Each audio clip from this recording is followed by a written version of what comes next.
Welcome everyone. You are in the right place to see Getting Started with BIM 360 Docs with your presenter, Scott Burke. Scott, the floor is yours. All right, great, Jana. Thank you for the introduction. So today I'm going to get started right away. I don't want to bore people with PowerPoints. I'd like to get right into the meat of things here.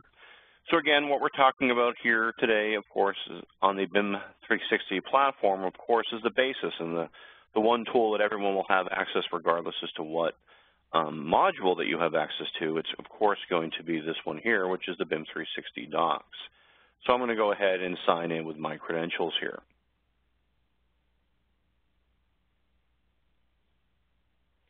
So when you sign in, it's going to be taken to the last project that you were basically working on here. So in the top left-hand corner of the interface here, the very top part, you'll have right here, this is where you're going to go ahead and select whatever project you need to work on. So I can pick any one of the projects out of the list, and it's going to, of course, take me to that project. If you have been invited to a project outside of your company, then what you'll need to do up here, see where it says, I'm connected to our Imagine It account, but I could hit Change Account here, and then I could go to one of my other accounts, other companies that I'm working with, and then see the projects in that hub that I have been given access to. But of course, I'm going to stay within my own company. So whenever you work with those outside of your organization, you'll need to make sure that you hit the Change Account so you can go to that other company's hub. So of course, I'm going to stay on my project here. And you can, of course, search. So you can search your projects here and have just your project show up in the list, however you want to name them and so on. So that makes them easy to find. So now that we're in BIM 360 Docs right now, so when we look around the interface here a little bit, in the far right-hand corner, we, of course, have the Help button here. You need to go ahead and learn about it or get help there or just contact support, in this case, Autodesk. You have just your profile settings for your account. This is just where you basically would sign in or out. And on the left side overhead here, you have, of course, a project selector.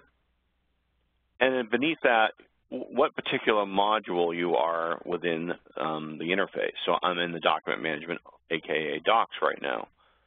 If you look to the left, there's this little grid here of 9 boxes. If you click on that, it just shows you the other areas of a particular project that you might be in and what other parts of that project that you may or may not basically have access to. So everyone, of course, is going to have a project home, and based on your administrator, you may have access to, you may be a project administrator, so you might have access to project administration. If you're an account administrator, you're, of course, going to have access to your company's account administration here as well. And if they've given you right to the Insight Analysis tools, you'd have access to those here as well. So in some cases, you may just see Project Home and Document Management as a basic user. If you've been designated as a project manager, you'd see the additional button of Project Admin, and of course, like I mentioned before, Account Admin. The other two down here is if on this project I'm also using Classic Glue and Classic Field, then I can manage those systems by going to those classic interfaces down here, but we're not talking about those today, really just the document management part. If I do go to Project Home, it's exactly what it sounds like. It's basically just a home page for the project here. It'll give you, the weather today, the location of the project, and in this case, the latest document issues. So right now there's 5 of 39 open issues. I could view them all, which just gives me a bigger summary of all the issues, and you can see that there are 3 pages of them here. And I can even go in and hit the Customize button here. Maybe I don't care about the weather or the project address or even document issues. Again, this is just a quick kind of like home page, if you will. Oops, out of that, and let's go back here to Project Home. So now I want to go back into my actual directory here under Project Management. No, I mean Document Management, sorry. So again, in this field, there are 2 distinct areas on the left. There are plans and project files. You cannot delete these folders. They're permanent, important parts of the software, but you can actually change the names of them if you want to. You just basically click on that, hit the 3 dots here, and so you can rename. But essentially, these 2 sections here are very important. The top section is basically where you would store exactly what it sounds like here, plans. So this is where you're supposed to store the current working document or the final released official, design documents are meant to be housed in this location. So this is kind of like the official confirmed, these are the recent docs, the most current construction documents. Beneath that are the project files, and that's exactly what it sounds like. You can create any folder structure you want here and store all your project files there. It doesn't matter what type of file type that it is, you can at least store it here. If it's one of the approved 50 file types that the software can view, then you'll also be able to view files such as AutoCAD files or Revit files or PDFs, which is the primary ones that are very easily can view and consume. So moving back forward to the plans folder, so you can organize this too with any subfolder structure you want, depending on what your situations are. So in this case, I just have some AutoCAD plans. I have a civil project in here, and these are really more named just so I can show people different examples that could be in this file. You might just have permit set, or and you might have another one that might have change orders or something in it, or updated or sketch drawings or something along those lines. Or you have one overarching project and maybe you have some smaller sub-projects in that, maybe 2 small buildings on the same site, but manage in one project, and you might have a folder for each building. So the nice thing about BIM 360 Docs here is that it's also a viewer, so you don't need to install or manage or deal with any other viewer software if you want to look at an AutoCAD file or a Revit model or a PDF. So if I look at AutoCAD files, I simply just upload them in here, either by hitting the upload button or dragging them in. If you do have X references, then I suggest using the upload button so that you can get the linked files so that they go with it. So that's important there, is when you're uploading linked files, you want to make sure you're using that linked file upload. Just don't drag and drop a file in here. But you can do that for individual files if needed. So once the file is up here, it's automatically versioned. So you can see that this is version 2. You also see that this particular file has 2 markups and 1 issue associated with it, and this one has 2 issues. If I click on the file, because it is an Autodesk format or one of the ones that can be viewed, then I can actually view the AutoCAD file either in the model space or, in this case, the paper space. And if any other paper spaces were in here, I could see those layout tabs. So again, I can zoom in, I can go to layers, I can turn off the visibility of walls, for instance, if I don't want to see them, windows, whatever I don't want to see, wall patterns and things, I can turn all of that off. So for visual fidelity, I can control how things look here. And although it's limited information in an AutoCAD file, I can also go ahead and get properties of the object, so I can at least get information about that block, which is just a produce stand here. So I can get access to all that information. Another part here is the ability to go in and create an issue somewhere. So if I use this issue tool and I turn it on here just so I can see issues that are on this file, I can create an issue, and maybe there's a problem with the door over here.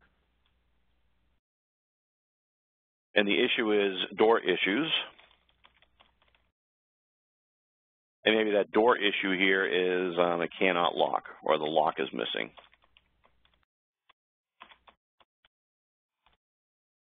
So the lock set's missing on that. So I need a certain individual to fix that. So I'm going to go through the list here, and either I'm going to pick a person to fix it, or instead of a person, I could say, well, anyone who's a subcontractor needs to deal with this, or anyone who belongs to a specific company, such as Imaginer or anything like that, essentially needs to deal with that. So I can assign this issue to a person, a role that they have, so all project managers or subcontractors, or just an entire company would be notified of this. So if I leave it set to subcontractor here, as soon as I hit create with that, and before I do that, I'm also going to go ahead and set a due date. This needs to be done by next Friday. It's an open issue, and I'm going to hit create. Instantly, an email was now sent to everyone who is designated as a subcontractor that they have been assigned to this issue. So I have my issue marker here, and I just want to make this a little bit clearer. So I might want to go in and add some markups here. So I'll put a cloud markup around that. Then I can use my freehand tool to maybe designate exactly where the missing lock is. Then I can come in here to settings, and I'm going to change my font size to something a little bit more reasonable, pick my text tool, and indicate where I want to put my text. No lock here.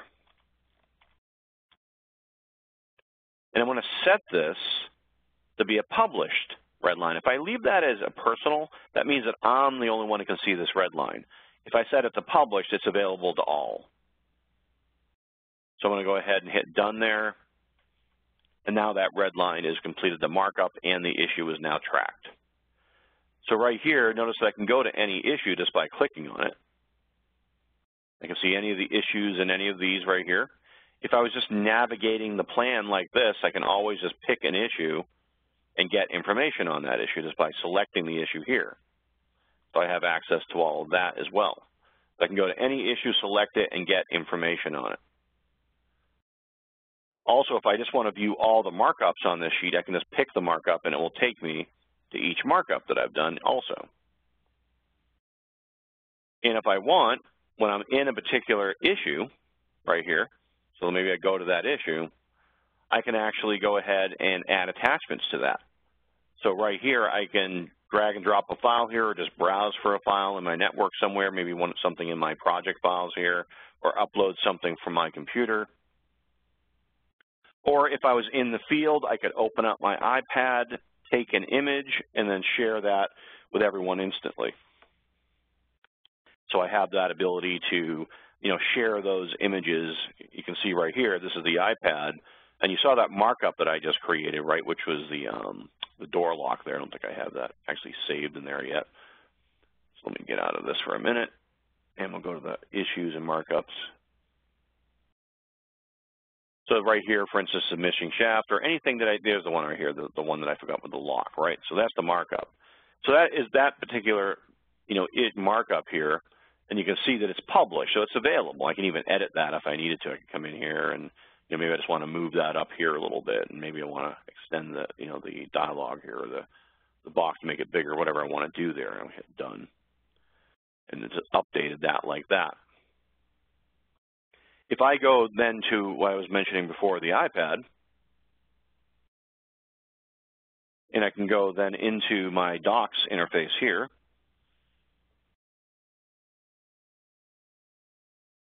and then I can go into my plans,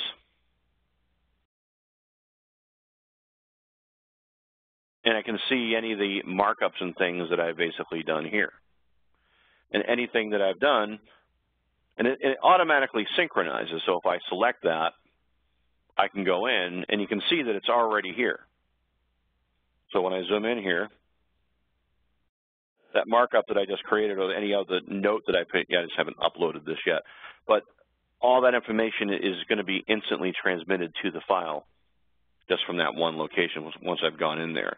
So once I've uploaded or pulled that information down here, it pulls it in, and I have that available to me. So it's going to be synchronized, basically at all times. So again, makes it a very powerful tool. I don't actually have, I don't know if I have this on the full internet yet, which is also an issue there. So everything is basically synchronized. Oh, that's, the AutoCAD file. Sorry about that. I should actually go to the right folder here. Let's go back in. There we go, into the AutoCAD plans folder, and here it is. There's the issue I just created. See, so I could have been in the field, pulled my iPad out, and this markup that someone created instantly was available to me in the field. Now, maybe that was in there, and I said there was an issue, so what I want to do is I may want to look at, any of the markups or issues or things that are in here. So if I look at this issue list here, and there they are, here's the issue, here's the door issue, right? So the lock set was missing. So maybe what I want to do is, from the camera, I might want to go in here and take a picture of that. And that's what I'm going to use. So I'm in the field now. I added a photo to that. And I can actually take a look at this photo and view it. Maybe I have the photos in here I want to use, and that's fine. And I'll close that down. And now I've added that to that issue, so now there's more information with that, but I'm still working on dealing with that. So maybe someone said, hey, I marked this up. Could you go take a picture of that for me while you're on site? Sure. And again, while I'm on this interface on the iPad side of things, I can very easily go in and I can go in here and I want to see all the issues. Here are all the issues. Then I can go through all the issues for the entire project. And if I pick any of these issues, I can select that and I can see, are there any documents associated with this? Oh, there is, right up top here, main level. So there's a document that was associated with that particular issue. And it takes me right to it right there. So now I have an easy way to, in the field, to deal with issues. Now I can say, oh, we fixed this. So now I can go through and say, hey, this is now closed. And I put an answer, resolved. Done. So now I can mark that issue as closed. And it's now a closed issue. I'm done with that. And I can continue moving on and working as I go here. And again, I prefer to actually use the Apple Pencil here on this iPad because then I could very easily make markups. I can write very intuitively. It's a really nice interface and good way to get around using that. So that's really one of the keys here, is that this software can completely replace documents in the field. And now everyone knows that they're in the most current set. If someone marks something up, everyone in the team is instantly aware of any markup. So if I'm looking at the PDF set here, I can see that there's all types of markups, there's all types of issues here. I can see that some of the issues are closed because they're blue and the yellow ones are open. I can click on any of those and get information, add photos to it, add comments to that issue. I can see, basically, a paper trail of what people have done on those issues and so on. So that's one of the main intents of this software, is that communication in the field, to have truly a way to eliminate all the paper documents from this environment. Docs can replace all of that. So again, I can put AutoCAD files in here. If I put a Revit file, a PDF file in here, let's talk about that next. Again, this is the second version. Now this is an important distinction. When I place a PDF file, a multi-sheet PDF file into plans, for instance, as soon as that's done, it goes, oh, this is a multi-sheet PDF, so what I need to do now is break that out into individual sheets. So what it's going to do is it's going to scan the document, and then it's going to ask me, okay, you need to designate a title block. So what the title block means here is that what you're going to do is you're going to tell it. So I'm going to go ahead and reselect an area so you can see the process. It says, okay, I'm going to create a title block now, meaning I need to tell the software where is the title block on your sheets. It's going to be over here. And the area that I'm selecting, it could be the whole title block, has the information that I need. Okay, so that's the area that I need. Next. Then I'm going to say right here, I'm going to give that title block, a name here. In this case, it's already named, so I can't change that. In this case, where's the title? Select the area. So where's the title? Well, the title for that is always going to be in this part of the title block. Okay, see how it just read that? And the number, and then I'm purposely just going to stop it at A. See right there, it just shows A dash is all that it does. Now, if I extend this, see how it sees 0. Now, if I put it all the way across, it sees the whole name. So this works on embedded fonts, or this could just be a hand-drafted, scanned document. As long as the text is legible, it's going to read that text out here. So that's what it's going to do, is it saw those two areas. I can also create custom areas here. Maybe I want to pull the other information out of the title block too for this showing in the list. But the only thing it needs right here under the asterisk for naming is these two. Everything else would be optional. So I save that. It would then go through all the documents, scan them, read them, and then it pulls up a dialog box indicating, hey, these are all the sheets. These are the names that I'm going to give them. Is that okay? Yes, and it publishes them here. So once I've applied the title block to that PDF, it automatically names each sheet. So right here, A1, main level, A2, department plan, and so on. So you can see all that information. But notice the file name is the same here. See that? Same file name for everything. Then when you look to the right, it's version. So this is the second time this file has been uploaded, so this is version 2. If I click on version 2, I do have the ability to either download the source file or even copy it, or make version 1 current again, thus deleting version 2. And I can also see to the right who updated it last, and if there are any markups. There are 22 markups on the first sheet here. There are 14 issues, and you see the number of the information there. I even had a custom field that pulled the scale out because that's what I wanted to have there. And then, of course, I can go to any of those views, like we mentioned before, like the schedule sheet here, look at it, mark it up, whatever you want to do.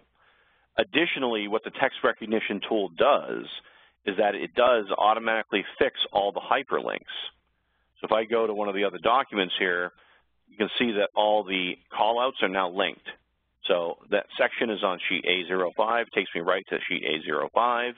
It also saw that there's a plan called main level, so it linked the level here to the main level, take me back to the plan. And I can also return kind of through my paper trail here of the different links that I went through.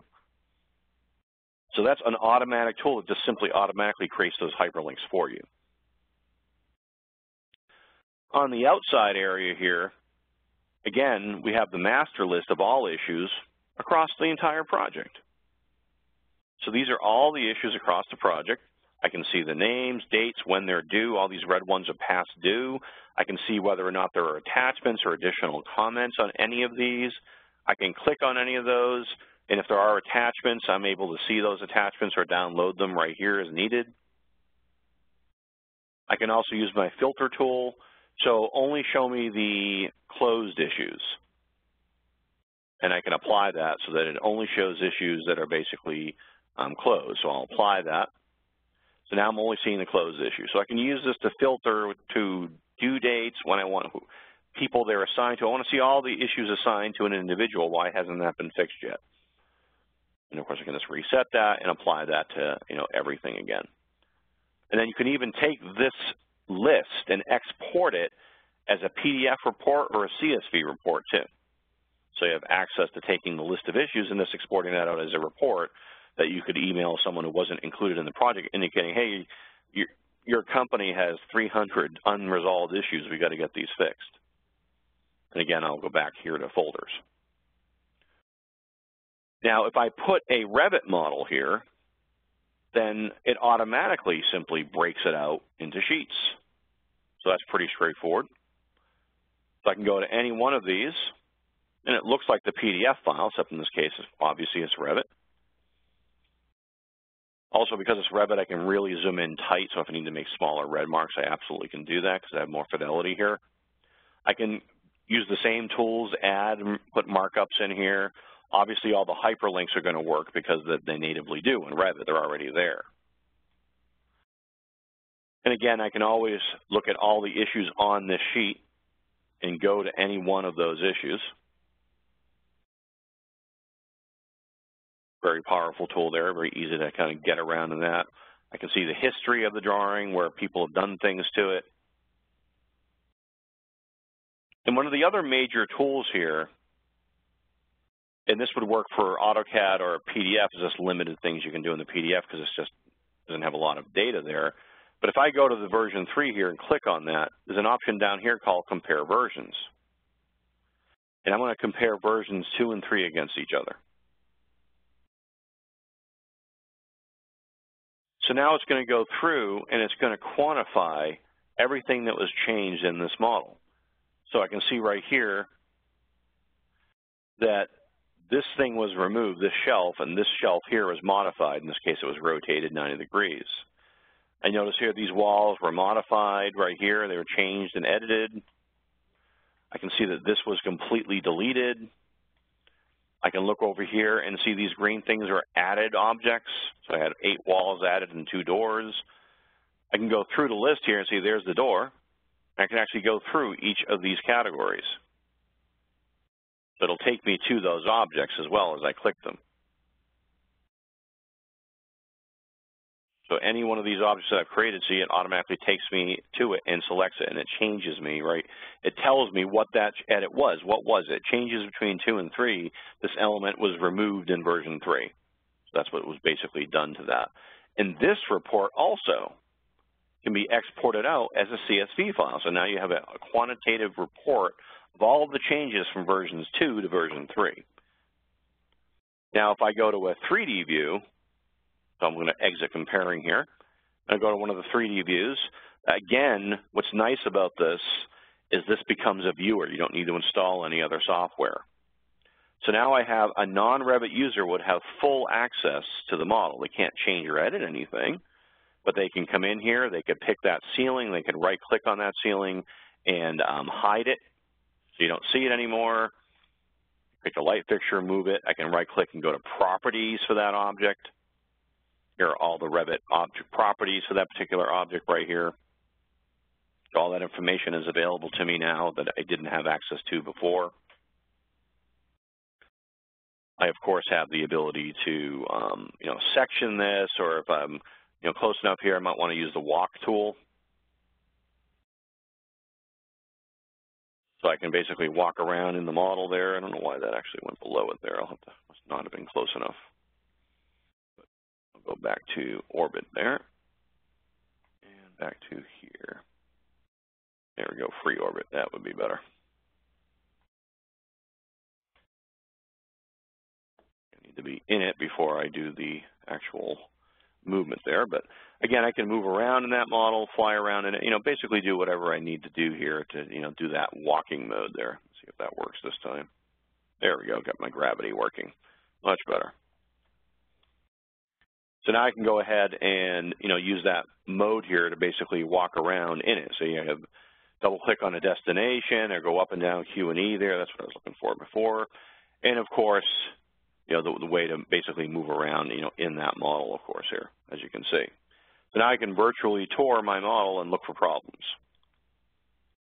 See right there, there was a problem. We forgot to take the signage down before we built the walls. So that's certainly a problem there. And again, I can also go ahead and go right to the compare mode here and compare versions, A and B, versions 3 and 2 here, and compare. And that's like doing it in 3D because it just makes it a little bit easier to see all the changes. So now I can zoom in on this model and very easily visualize what was added, what was removed, what was modified, in this particular view. And again, export that out as information is needed. So again, really powerful tool is that ability to come in and look for these differences. And this can be done in a PDF file too. Just be aware that if you do that in a PDF file, it's just going to color code it based on, what has changed. So it's kind of like using that old light table where it overlays the two files. It puts the older version as red and the newer version is blue, and you're able to go in there and visualize, see where all the problems or changes would be, even in a 2D document. So again, that makes that a really powerful tool, is to be able to go in there and see those changes. So the plans folder, like I was saying, is a place where you really control the official documents. Now, beneath it, there are project files. This is just where I've created a number of files that I want to store documents in, whether they be, project PDFs, it could be spec documents, they could be other AutoCAD files that just aren't part of the main plans, or even trade models here that I was sent. There are models that I was sent, but that they're not in the official drawing set. That is something I wanted to review. And this is the important distinction too. Notice that when I put a Revit file in the project files, it's treated as a singular file, but when I drop it in the plans folder, it's smart enough to pull it apart into individual sheets. Whereas if I put a markup or a note on a project file here, which you can always still do, I can still put a note and open that. I can open it, as you can see. It still has individual sheets, but they're not really separate like they would be in when you upload it and it separates them out so you can assign issues to certain pages and things like that. It's kind of a document as a whole. I still have access to it all. You can see I can go to each of these levels here. If this is a multi-sheet PDF file, then it would just be page 1, 2, 3, 4, 5. There would be no names or numbers, right? So if I get out of this and I go back to, project PDFs, same files I have in the other one, but the other one, it doesn't break this into individual sheets. So they're still here, so you can see the different sheets. They're still there. It's just that they're not, that's designated as sheet 5, not sheet A6 or whatever that might be. So it's just, it just keeps it as a singular kind of file there when it's in the lower section here. So when I'm setting up these folders, maybe I'm at the early stage and I want people to upload bids to this project, right? I only want to have one folder for all the bids to go into, so I don't have to look all over the place for them, right? So on the bids folder, what I can do is under permissions here, and you can do this with any folder or master folder, is you go in and set permissions. So notice here that I've set up permissions so that everyone at the Imaginet company here can upload only, and anyone who is designated as their role as a project manager can upload only. So you can see right here, these are the three ways that you can control authorization in BIM 360 Docs, either per user, per everyone at a company, or per their job function or role in a project. And of course, I can just remove these as needed. So I may have had a bunch of outside companies that are bidding, and I would have just given them all upload access only. That means they can only upload their files to this folder. They can't see anything else is in it. It's kind of like a blind FTP site. Where the other users here, I have given them full control, or I could give them view, upload, and edit, view and upload, or even just view only, depending on what I want my permission for that individual that's been invited to this project. So every single project I can manage individually the permissions. Maybe it's just I want to go to each one and add everyone from another company to it. That way you can just use the word company instead of having to add the 30 contractors that are on site at that company. That would be kind of a pain. So now you can just enter the company name and everyone there gets access. It's just much easier to control that. So that's the other part of this, is the ability to very easily control access to folders. Additionally, what you can also do is you can subscribe to a folder. What that basically means is if I subscribe to this bids folder, this folder only get email notifications when there are changes in the folder. So if I set that to be watching that folder, I subscribe to the bid folder, I will be notified via email anytime someone uploads something into that particular folder, in this case, the bids document. So you always have that ability to do that. Now, and of course here, though, you have the ability when you're looking at drawings, you can see versions and all that. Everything that's basically stored in the BIM 360 environment is also, again, like I said here, automatically versioned. But you notice here I don't have the compare option. So I can't compare versions against others here because it doesn't work that way. It has to be by sheet. So that's why that's only available and why you would use the plan areas for that tool as well for the versions. But again, once you've come in here, you can make any folder structure you want. You can make as many subfolders as you like. When you're creating new projects, you can copy your subfolders from a template project, which would, of course, then automatically recreate that structure here. You can see with each file any markups or issues that are associated with that. You can always go to all the issues from this location here. And they do have one more tool here. It's still in beta, but it is available to use, which is the desktop connector. So once that gets installed, down the bottom here, I can see that I have my desktop connector in there. I would need to basically sign in by right-clicking on that and signing out as the person I have in there, sign in. So I'm going to sign in on the desktop connector.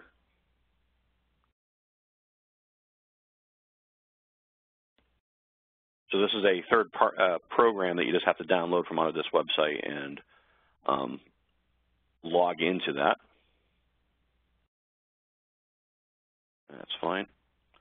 And now that basically allows me via that tool that if I'm in my environment here, and I'm just going to go ahead and open Explorer.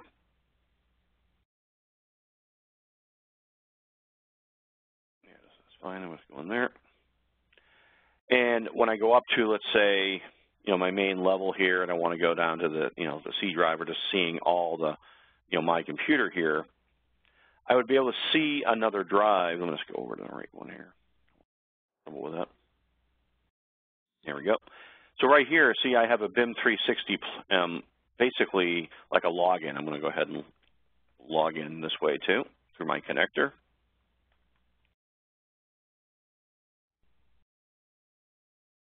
And that would allow me to go into the folder, go into the company I was invited into. Oops, wrong one. I want to go to Imagine here. Then I can go into whatever project that I've been invited into or have access to. and there are the project files. So any of the project files that are stored here can be replicated on my computer. So now I can use that mechanism to open something and then modify it from here, and then anyone else who was looking in that folder would have it modified on their computer as well. So this kind of very much like Dropbox, where it can synchronize the contents of your project with that particular tool. So that's the desktop connector. Again, the one for BIM 360 Docs is still beta, but it is available to start using if you want to. All right. And again, here I can just go back to the folder area to get back into the actual folders for the project.